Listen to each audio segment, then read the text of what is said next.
King Article Studio.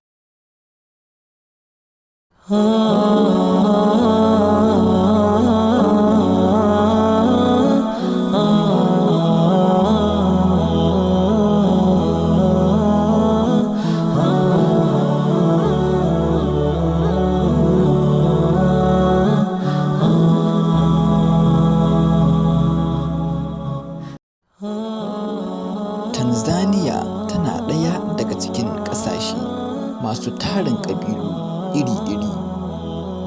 Akwai tarin albarkatun ƙasa wanda hakan ya janyo hankalin manoma ganin bunƙasa wannan al'ada ta noma. Wasu kuma a nasu zaɓi shine su yi kasuwancin kama kifi wato su. Alif na 1758 a cikin wani yanki na Tanzania da ake kira Zanzibar. An yi wani masunci ɗan ƙabilar Kiswahili. Yana da matarsa kyakkyawa ƙin wanda ya rasa. Da shi da matarsa suna rayuwa cikin jin daɗi, annashuwa da ƙaunar juna. Ana nan. Haka kawai sai wannan mutumi ya kwanta rashin lafiya. Duk inda ake neman magani sai da matar wannan masunci ta tafi, amma abu sai gaba yake. Tashin hankali a wurinta shine har yanzu ba a san irin lalurar da ke damunsa ba. Saboda haka sai matar wannan masunci ta ci gaba da sana'ar kamun kifi. Ganin ta samu abin hannu kuma ta kula da mijinta. Idan ta dawo daga aiki takan yi ƙoƙarin dafa ma mijinta girki mai daɗi, ganin ta kwantar masa da hankali. Wata rana sai ta yi dare a wannan aiki da take zuwa na kamun kifi. Bayan ta kammala aikin kama kifi za ta nufi gida, sai ta ji wata murya na fitowa daga cikin ruwan. Ana magana da yaren Kiswahili. Acha kuacha. Ma'ana dakata. Jin wannan muryar ya sanya matar masunci shiga yanayin tsoro da bata taɓa ji ba a rayuwarta. Chagua moja ya samaki hawa. Ma'ana ki zaɓi ɗaya daga cikin waɗannan kifayen. A nan matar masunci ta ga kasko a gabanta da kifaye guda biyu a ciki. Ɗaya kifin mai lafiya, ɗaya kuma marar lafiya. Ba tare da tunanin komi ba, matar masunci ta sa hannu ta ɗauki ɗaya kifin mai lafiya. Shi kuma marar lafiya ta bar shi. Cikin rashin tsammani sai matar masunci ta ga mace a gabanta. Watu wengine hukosea kudharau kilicho mbele yao bila kukifikiria. Bila shaka ulimdharau samaki huyu uliyemwona anaumwa bila kujua kuwa ndiye aliye na vitu vya uponyaji, na ukichagua na hukua, mumeo angepona. Na huyu mwenye afya uliyemchagua ni mgonjwa, na kwa vile ulimchagua mumeo ataendelea kuumwa. Ulisema, umesema. Ma'ana wasu mutane kan yi kuskuren raina abinda ke gabansu ba tare da yin wani tunani a kai ba. Ba ku shakka kin raina wannan kifin da kike gani marar lafiya, cikin rashin sanin cewa shine mai ɗauke da sinadarin waraka. Kuma a ce kin zaɓe sa da kin dafa ma mijinki, to da ya ci zai warke.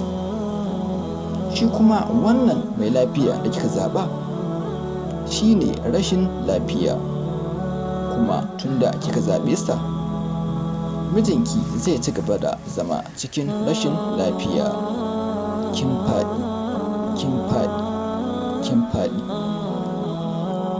Daga wannan lokaci matar masunci ba ta ƙara ganin wannan matar ba, duk da cewa tana ganin abun kamar mafarki da kuma mamakin wannan lamari, domin ba ta san wannan matar ba, kuma har yanzu ba ta iya gano asalin abinda matar ke nufi da ita ba. Ko kaɗan a cikin ranta ba ta ji daɗi ba, domin ba abinda ta fi so irin ta ga mijinta ya warke sarai. Bayan matar masunci ta koma gida, sai ta ci gaba da gudanar da al'amuranta. Ta yi mamakin wannan lamari da ya faru, kuma ta ɗauki zimmar cewa idan matar ta ƙara bayyana kanta, za ta yi ƙoƙarin sanin abin da matar ke nufi da wannan lamari. Wata rana, bayan matar masunci ta gama aikinta da dare, sai ta ƙara hango wannan matar a can nesa da ita. Chagua samaki mmoja kati ya hawa wawili. Mmoja wa kulia ni afya ya mumeo na samaki mwingine ni afya ya mume wa jirani yako. Ma'ana, ki zaɓi ɗaya daga cikin waɗannan kifayen biyu. Na gefen dama shine lafiyar mijinki, ɗayan kuma shine lafiyar mijin maƙwabciyarki. Matar masunci na jin haka, sai ta yi sauri ta zaɓi wanda aka ce shine lafiyar mijinta. Tana zaɓar kifin sai ta ga wannan matar ta bayyana a gabanta. Watu wengine hufanya makosa ya kujipendekeza kuliko ndugu yao. Safari hii ukichagua samaki wote pamoja naye, lakini unampendelea mumeo kuliko mume wa jirani yako, na kwa sababu hiyo mumeo hatapona, bali mume wa jirani yako wataponywa mkutano. Ulisema. Ma'ana, wasu mutane kan yi kuskuren fifita kansu akan ɗan uwansu. Kin ga wannan karon da a ce kin zaɓi dukkanin waɗannan kifayen da shi kenan, amma sai kika fifita mijinki akan mijin maƙwabciyarki, kuma akan hakan mijinki ba zai warke ba, amma mijin maƙwabciyarki zai warke. Sai wani lokaci idan mun ƙara haɗuwa, kin faɗi. Matar na faɗar haka sai ta yi sama ko ƙasa. Ita kuwa matar masunci haka ta tsayu cikin damuwa da mamakin wannan lamari. Ba ko shakka, wannan lamari da ya faru ya zanzartar da matar masunci, kuma akan hakan ta ƙara ɗaukar ɗamarar shawo kan wannan lamari idan har ta tsinki sa'ar ganin wannan mata mai ban al'ajabi. Wata rana da dare, bayan matar masunci ta kammala aikinta, sai ta ƙara hango wannan matar a can nesa da ita. Haka matar masunci ta duƙufa roƙon wannan matar domin ta taimake ta idan za ta iya mijinta ya warke daga wannan lalura da ke addabarsa. Ulivyoniunganisha na Mungu, nitakusaidia, maana hii inaonyesha unamtumaini Mungu na unatafuta msaada wake. Ma'ana, kamar yadda kika haɗa ni da Allah, ni kuma zan taimake ki, domin wannan shi ya nuna cewa kin dogara da Allah, kuma kina neman taimakonsa. Chukua hawa samaki uende nao. Huyo unayemwona anaumwa ndiye aliye na dutu itakayomponya mumeo. Ukienda nyumbani ukampikia mumeo atapona, na huyo mwingine ni mali. Unaweka ndani, weka chungu kabla ya kuona chungu kimejaa samaki namna hiyo.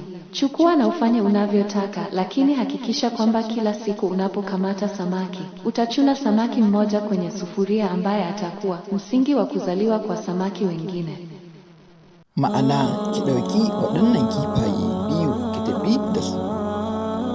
Shi wannan ɗaya kifin da kike gani marar lafiya, shi ne mai ɗauke da sinadarin da zai warkar da mijinki. Idan kika tafi gida ki dafa ma mijinki shi, da ya ci zai warke. Shi kuma ɗaya kifin shi ne dukiya. Idan kika saka shi a tukunya kika ajiye, kafin a jima za ki ga tukunyar cike da kifaye irinsa. Iyaka ki ɗauka ki yi abin da kike so, amma ki tabbatar cewa a kullum idan kin tsame kifayen, to ki bar ɗaya kifi a cikin tukunya, wanda shi ne zai kasance ginshiƙin haihuwar wasu kifayen.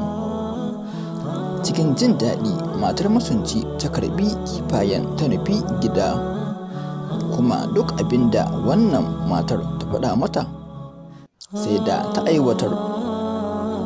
Haka masunci ya warke sarai kuma ya dawo akan sana'arsa ta kamun kifi.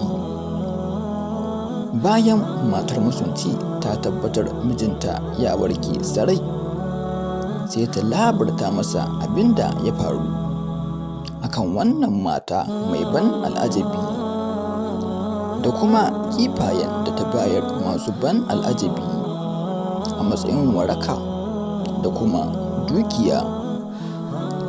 Duk da cewa har yanzu masunci da matarsa ba su da masaniya game da wannan lamari da ya faru akan wannan mata mai ban al'ajabi da ta shigo rayuwarsu, kuma akan hakan suka riƙe wannan labari a matsayin darasin rayuwa da ba za su taɓa mantawa ba har abada. Daga wannan lokaci sai masunci da matarsa suka ci gaba da rayuwa cikin jin daɗi da annashuwa na har abada. Kamar yadda ya faru ga matar masunci, wato ta faɗi gwajinta na farko saboda ta raina kifi marar lafiya cikin rashin sanin muhimmancin sa. Haka kai ma, kada ka raina abu komai ƙanƙantarsa, ka tabbatar ka ɗauke sa da muhimmanci kuma ka ɗauke sa hannu biyu. Matar masunci ta faɗi gwajinta na biyu ne saboda fifita abin da ta mallaka bisa ga na wani, kamar yadda ta nuna fifikon mijinta akan mijin maƙwabciyarta. Kada ka nuna fifikon abin da ka mallaka bisa ga abin da ɗan uwanka ya mallaka. Idan har kana da hali, ka taimaki ɗan uwanka ba tare da nuna hassada ko makamancin hakan ba.